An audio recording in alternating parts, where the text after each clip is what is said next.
going to get crushed. Absolutely. And I don't like it from a competitive perspective because it actually does.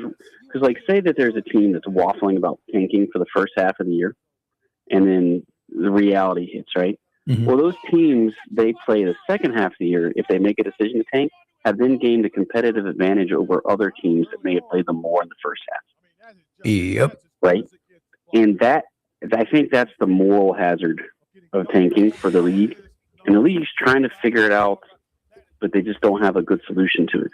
Yeah. They really don't. And I'm with you. As a competitor, as an athlete, right?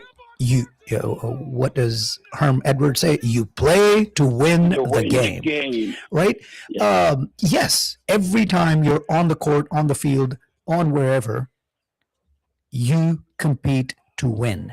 But ultimately, for these franchises, what is the goal? The goal is to bring your city championships, right? I mean, for them, it's to make money, but how do they make money? By winning, right? More butts in the seats, more sponsors, more everything. So Yep. That's the goal. If that's the goal, and to your point, if you know you can't win the championship with the roster the way it's constructed right now, I felt that they should have tried to salvage Anthony Davis for whatever they could. Now, I don't want to focus. And that's tough. It is. It is. It's especially if you, and I think ultimately that's my advice, right? If the Mavs front office is looking for advice, my advice is to take off the rearview mirror. Forget how he got there. Forget what you had to pay, what Nico paid for Anthony Davis. Just get what you can because he is not part of the long-term solution. He's just not. Kyrie, maybe if he can come back completely healthy, maybe you have another 2, 3, maybe 4 years, good years left in Kyrie. I still think so that you trade him to someone who needs him to win. Kyrie or Anthony? Yeah, both. Okay. But Kyrie more particularly. Yeah. And man, it's a tough call. It is. I get it. And there's other sports this applies to as well in American professional sports. But yeah, you start building around. You make every decision you make, and you're gambling on the health and development of Flag when you do this. Okay. Yep. Is built around making sure Cooper Flag has the tools around him, the partners with him, to bring you a championship. Yeah. What you don't want as a franchise, and I don't mean to get ahead of myself, but making this comparison here, what you don't want for Cooper Flag is for him to be the lone star on this team, trying to drag the roster, trying to do whatever he can to a championship, because sometimes it gets too much, even for Superman. We're going to talk about that's a little foreshadowing for what we're going to talk about after the break coming up in about 8 minutes. But hey, let's talk about the other side of it. So Luka is banged up. Yep. He is, I believe it's a groin injury. I didn't see a timeline. I don't know if it's a slight or a hard pull. I don't know if he's going to be out long, but even when he's on. So look, you remember when it happened, what did I say? You absolutely cannot give up a generational player for any reason at all. For not just a generational, but like a surefire Hall of Famer with the possibility of becoming a top 5 player all time. You just can't trade him, no matter what somebody's giving you. Certainly not what was given, but you just can't do it. And I think I lived through that emotion. I've been a fan of Luka's since we drafted him. I watched him grow up. I followed the Mavs, right? Watched the team get better, watched the team get built around him.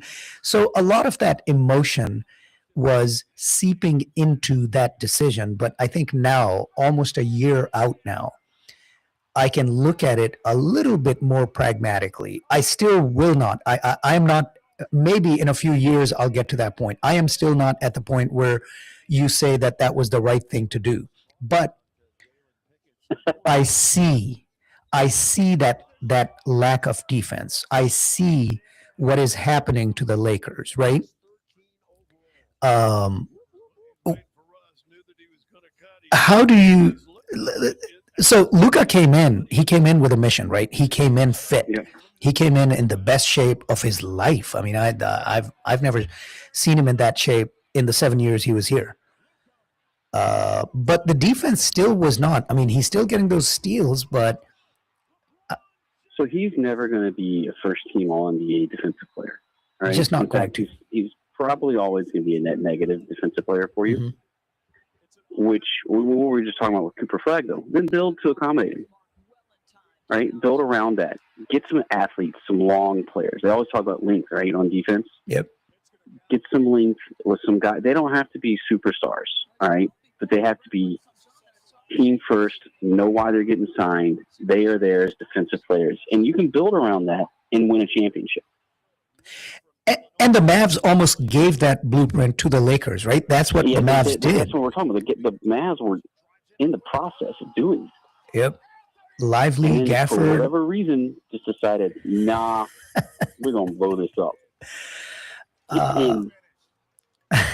Yeah. So we've given them the blueprint, and to the Lakers' credit, they tried to do it, right? They brought in LaRavia, they brought in DeAndre Ayton, and it just hasn't worked out. It just hasn't worked out. I don't know if it's a LeBron thing. Now, LeBron came back from injury, and he's still, I mean, look, all that GOAT conversation aside, right? I think that even at this point, you know, will I say you have no room to even have that conversation? No, I will not. I mean, he's done great things for a long time. Have a conversation. No, and the stats back that up. Like, he's been astonishing. Yes. But so you can have a conversation. But what he's doing right now, when after come back from injury, it's phenomenal, man. It's phenomenal. At his age, to be putting up the stats that he's putting up, coming back from injury in his 40s, just ridiculous. But they're not winning. They're on this cold streak. Now they're still in the playoff picture. I think they slid down to the 6th or the 7th spot right now. But this is not a great trajectory that they're on. And, you know, are things going to change? Not. I'm sorry? It's really not, and it's because of their defense. Exactly. Just it's straight up because of their defense. Yeah. They cannot play defense. They don't have a roster aligned to play defense. Yep. It's not a complimentary roster. It's obvious from the outside. I'm sure the Lakers know on the inside. Okay? They have to. And they've got to figure out how to fix it. I mean, I say they're sure. I'm sure. But, you know, they do have to act on that surety, as it were. But no, I mean, they've got to figure this out. Yep. Lost at the Clippers, lost at Phoenix, got blown out at home by Houston, beat Sacramento. And then that was at the end of December. They went through that streak. Then they got some cupcakes, right? They beat Memphis twice and then New Orleans. But then San Antonio lost, Milwaukee lost, Sacramento lost. If it weren't for that Atlanta game, 5 days ago, where they won 141 to 116, right after Atlanta just they decided they're tanking, right? Yep. Gave up Young for McCollum and what's his name, so if it weren't for that, the Lakers right now would be on a 6-game losing streak. And these are bad losses, right? Lost to Charlotte, 135-117, with Luka scoring 39 points. So Luka's it's that's what I mean. Like he's putting up his stats. He's putting up 35, 9, and 9, right? Yeah. But there's no defense. No, there's no defense. They got blown out by Portland last night. Yeah. Portland. Wow. We were talking about the whole thing. It's kind of frustrating because you can only beat the horses. You know, it's dead. I get it. Okay.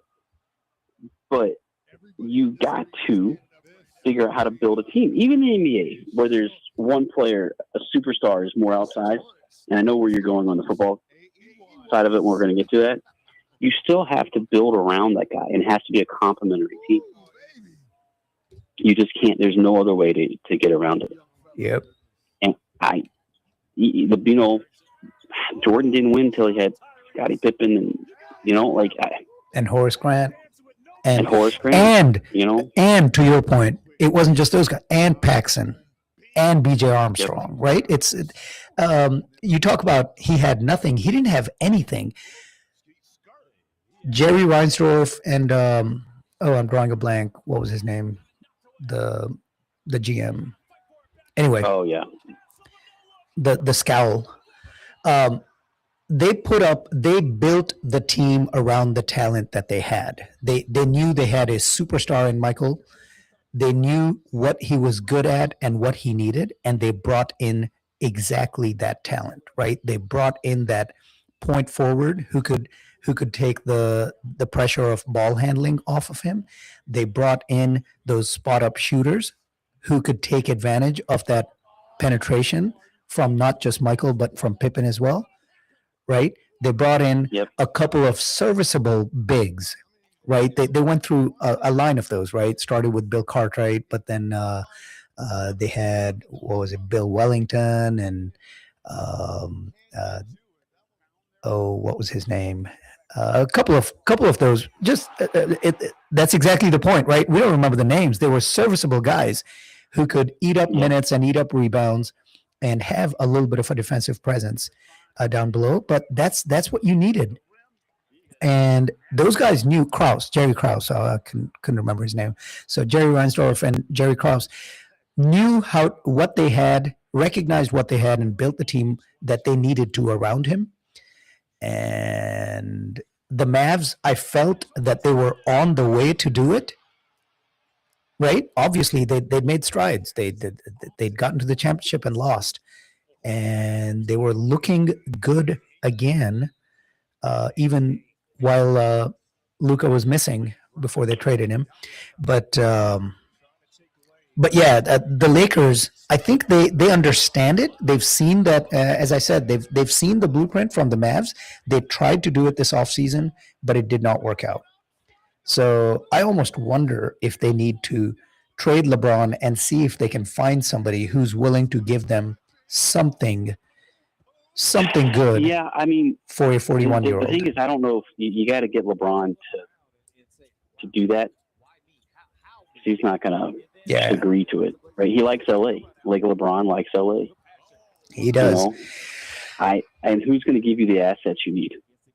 I mean, and he wants to take on LeBron. There's no Cleveland Browns in the NBA, so probably nobody. Yes.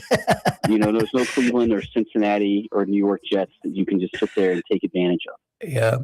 All right. Well, we're a little past the break time. I got to tell our listeners about Mandalay Collection. Mandalay Collection is a family jewelry business that originated in Burma 4 generations ago, designing and providing traditional as well as unique and classic jewelry using diamonds and various Burmese gemstones, set in 18 to 21 karat gold. So they've been all over the Southeastern Asia area, but now they are right here in Dallas. You are cordially invited to attend an exclusive showing of Mandalay Collection's beautiful jewelry on Saturday, January 31st from 12 noon until 5 p.m. at the Nilo Hotel in Plano. Check out www.mandalaycollection.com and their Instagram at Mandalay Collection. With that, here's a short break. Actually, a little long break. It's about 6 minutes. We're going to be back. And yes, we're going to be getting into specifically what transpired on the gridiron on the professional side yesterday. We'll get into that. And then we still have to touch a little bit on the championship game coming up in the college world and the two big football games coming up later today. All of that will be right here on Radio Azad and the Sports Spotlight after this break. This is Radio Azad, where your voice matters.